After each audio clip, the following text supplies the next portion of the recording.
आपले व्हिडिओ एवढे दिवस न येण्याचं कारण हेच म्हणजे ऋतूने अचानक जे आहे ते गरम पाणी पायावर ओतून घेतलं आणि अगदी त्या दिवशी एक छोटासा फोड होता.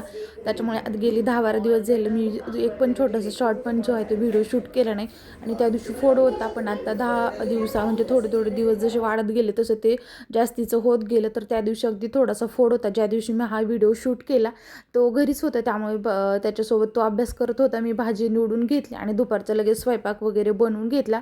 तर दुसऱ्या दिवशी जायचं होतं आम्हाला धाराशिवला. तर सकाळी 5:45च्या दरम्यान जे आहे ते मी उठून गेले, कारण मला डब्बा वगैरे पण बनवायचा होता.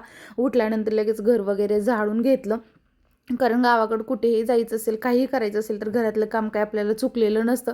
अंघोळ वगैरे करून घेतलं आणि लगेच डब्बा बनवायला घेतला. डब्यामध्ये होती भेंडीची भाजी आणि चपाती बनवणार होते.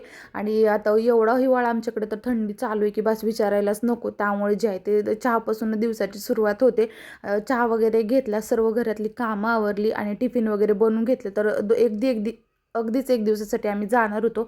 त्यामुळे ऋतूसाठीच इथूनच मी जे आहे ते पाणी वगैरे घेऊन जाते, त्याला जेवढं लागेल तेवढं, जेणेकरून आता हिवाळा चालू आहे तर त्याला सर्दी वगैरे व्हायला नको. अगोदरच त्याच्या पायाला एवढं भाजलेलं होतं, त्याच्यामुळे त्याचे सगळे गोळ्या औषधं वगैरे घेतले.